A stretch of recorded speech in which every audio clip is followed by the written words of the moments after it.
अस्सलामुअलैकुम। उम्मीद करती हूँ आप सब खैरियत से होंगे। वेलकम है आप सबको हमारे चैनल में।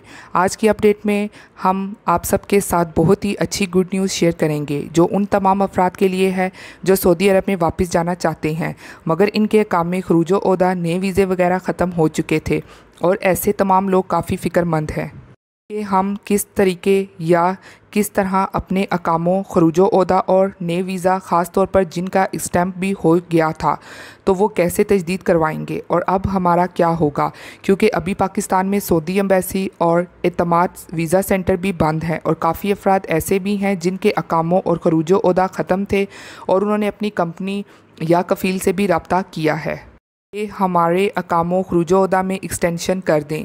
जिनकी कंपनी या कफ़ील की जानिब से एक्सटेंशन हुई है या नहीं, तो उन तमाम लोगों के लिए आज की न्यूज़ बहुत इंपॉर्टेंट है, इसलिए वीडियो को मुकम्मल देखिएगा ताकि जो खुशखबरी आई है वो आप तक पहुंच जाए और हमारी इस वीडियो या ख़बर को अपने दोस्तों तक भी शेयर करें ताकि वो भी इस अपडेट से बाखबर हो सकें और हमारे चैनल को सब्सक्राइब कर लें। तो चलते हैं न्यूज़ की जानिब। सबसे पहले तो इस बात से आगाह कर दूं, ख़ासकर उन लोगों को जो बार बार ये कमेंट करके पूछते थे कि पाकिस्तान में सऊदी अरब की एम्बेसी कब से ओपन होगी, तो ऐसे तमाम अफराद के लिए खुशखबरी आ गई है। पाकिस्तान में सऊदी अरब की एम्बेसी ने अपने तमाम तर वीज़ा सेशन को खोलने और काम शुरू करने का ऐलान कर दिया है और इसका नोटिस अभी आप स्क्रीन पर भी देख सकते हैं। 28 सितंबर से एम्बेसी अपना काम शुरू कर देगी और अब जितने भी वीज़े से मुतल्लिक एप्लीकेशन है, चाहे वो वर्क वीज़ा, विज़िट वीज़ा, नए वीज़ा, रेजिडेंसी से मुतल्लिक हो और या फिर जिनके वीज़े वगैरह ख़त्म हो चुके हैं, तो इस तरह की हर किस्म की अकामा वीज़ा से मुतल्लिक तमाम एप्लीकेशन रिसीव की जाएंगी। और अब एतमाद वीज़ा सेंटर भी 28 सितंबर से अपना काम बहाल कर देगा और वर्क वीज़ा पर काम शुरू कर दिया जाएगा। सऊदी एम्बेसी ने मज़ीद कहा है कि अब विज़िट वीज़ा और रेगुलर वीज़ा भी जारी कर दिए जाएंगे। तो अब जो भी अफराद सऊदी का नया वीज़ा लेना चाहते हैं, तो तमाम अफराद अब सऊदी के नए वीज़े के लिए अप्लाई कर सकते हैं। वो वीज़े जो वायरस के बाइस एक्सपायर हो गए हैं, तो वो लोग कफ़ील से कैंसिल के लेटर के साथ जमा कराएं और फिर कैंसिल के बाद पासपोर्ट दोबारा से नए सिरे से मुकम्मल डॉक्यूमेंट्स और मेडिकल रिपोर्ट के साथ नए वीज़े के लिए जमा होगा। मज़ीद यहाँ पर यह भी बताती चलूँ कि कहा गया है कि एक्सपायर वर्क वीज़े की फ़ीस रिफ़ंड के सिलसिले में ministry of human resource and social development Saudi Arabian की वेबसाइट पर विज़िट करें। इसके मुतालिक कॉन्सुलेट आने की ज़रूरत नहीं है। अफराद जिनकी छुट्टी ख़त्म है और अकामे वैलिड हैं 1 माह या 2 माह के लिए और अभी उनको सऊदी अरब वापस जाने के लिए टिकट नहीं मिल रही या महंगी टिकट का मसला है, तो वो अपने कफ़ील या कंपनी को बता के अपनी छुट्टी में एक्सटेंशन करवा सकते हैं। इस सिलसिले में कफ़ील आप से फ़ीस लेकर आपकी छुट्टी को एक्सटेंड करा देगा। ऐसे अफराद अपनी छुट्टी को 1 माह या 2 माह के लिए एक्सटेंड करवा लें और 1 महीने की फ़ीस 100 रियाल है, तो आप ये फ़ीस देकर अपनी छुट्टी बढ़ा सकते हैं और फिर अगले माह से सऊदी के लिए और एयरलाइंस भी ऑपरेट हो रही हैं। इस तरह फिर आपको कम कीमत में टिकट भी मिल जाएगी। इस तरह आप दोबारा सऊदी में वापस जा सकते हैं। अब बात करते हैं अकामा एक्सपायर वालों की, तो वो अफराद अपने कफ़ील से ही कॉन्टैक्ट करें क्योंकि कफ़ील के ज़रिए ही आपके अकामे में एक्सटेंशन हो सकती है। तमाम डिटेल कफ़ील को बताएं। अगर आपका कफ़ील आपकी मजबूरी को समझता है तो आपका अकामा कफ़ील तजदीद करवा सकता है और चंद कफ़ील आधी फ़ीस लेकर भी अकामे में एक्सटेंशन करवा रहे हैं और कुछ लोगों के अकामों में इस तरह एक्सटेंशन भी हो चुकी है। और मज़ीद ये कि सऊदी हुकूमत की तरफ से भी ऐसे तमाम अफराद के लिए अकामों में एक्सटेंशन के लिए राब्ते जारी हैं। हो सकता है कि जल्द ही इस बारे में न्यूज़ या ऐलान कर दिया जाए कि 1 माह के लिए अकामों में फिर से रियायत दी जाए सऊदी अरब की जानिब से, मगर अभी कंफर्म कुछ कहा नहीं जा सकता। उम्मीद है कि ऐसा मुमकिन हो जाए ताकि ख़त्म अकामों वालों की टेंशन ख़त्म हो जाए। इसी तरह बांग्लादेश में भी सऊदी सफारत खाना अतवार 27 सितंबर से वीज़ों के लिए अपनी कार्रवाई शुरू करेगा। में तमाम बांग्लादेश के सऊदी वर्कर्स के वीज़ों की तोस्सा की दरखास्तें वसूल की जाएंगी। सऊदी अरब के लिए PIA की मज़ीद 21 परवाज़ों की इजाज़त।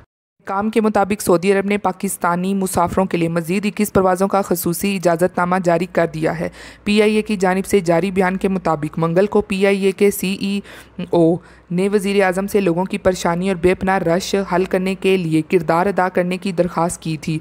बयान में कहा गया है कि आला सतह की सफारती ज़राए इस्तेमाल करने के बाद सिर्फ PIA को खसूसी तौर पर मज़ीद परवाज़ें चलाने की इजाज़त दी गई है।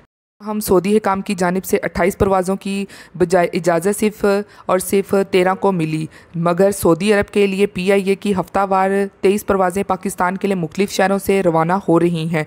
में गुंजाइश 12,000 अफराद की है। 13 मज़ीद परवाज़ें समाजी फासले की कवानीन के साथ ऑपरेट करने से मज़ीद 3500 की गुंजाइश पैदा हुई, जो तलब से बहुत कम थी। अब वज़ीर आज़म की मुदाखलत के साथ 21 मज़ीद परवाज़ों की इजाज़त के बाद PIA की गुंजाइश 25,500 अफराद की हो गई है। मस्जिदुल हराम में उम्रा ज़ायरीन के लिए तैयारियाँ। सऊदी अरब में मस्जिदुल हराम इंतज़ामिया उम्रा ज़ायरीन और नमाज के लिए मस्जिदुल हराम आने वालों की तैयारियां जारी रखे हुए हैं।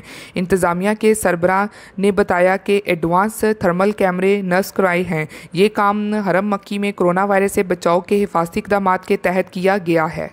मुताबिक कोरोना के फैलाव को रोकने के लिए आर्जी बंदिश के बाद 4 अक्टूबर से मरहलावार उम्रे को बहाल करने का ऐलान किया गया है। इंतज़ामिया ने मस्जिदुल हराम और मस्जिद नबवी को नए कोरोना वायरस से महफूज रखने के लिए मुतहिद इंतजामात किए हैं। थर्मल कैमरे जदीद तरीन टेक्नोलॉजी से आरास्ता हैं। इनकी खसूसियात ये है कि कोई ऐसा ज़ायरीन इसके सामने से गुजरेगा जिसका दर्जा हरारत हद से ज़्यादा होगा तो ये फ़ौरन ही मुतला कर देगा। मौके पर मौजूद इंतज़ामिया के एहलकार मुतासरा शख्स के हवाले से हिफाजती तदबीर इख्तियार करेंगे ताकि किसी भी ज़ायरीन को वायरस ना लगे। डॉक्टर अब्दुल रहमान ने मास्क प्रोग्राम भी मुतारिफ करवाया है। इसकी भी पाबंदी ज़ायरीन से कराई जाएगी।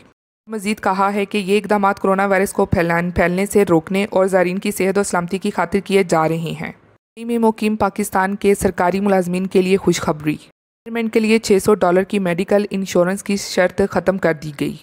दुबई में मुकीम वो पाकिस्तानी जो सरकारी शोबों में मुलाजमत करते हैं, इनके लिए एक अच्छी खबर आ गई है। दुबई हुकूमत की जानिब से रिटायरमेंट के प्रोसीजर में सहूलत दे दी गई है। अब सरकारी मुलाजमीन को रिटायरमेंट के वक्त दरख्वास्त जमा करवाने से कबल मेडिकल इंश्योरेंस करवाने की ज़रूरत नहीं होगी।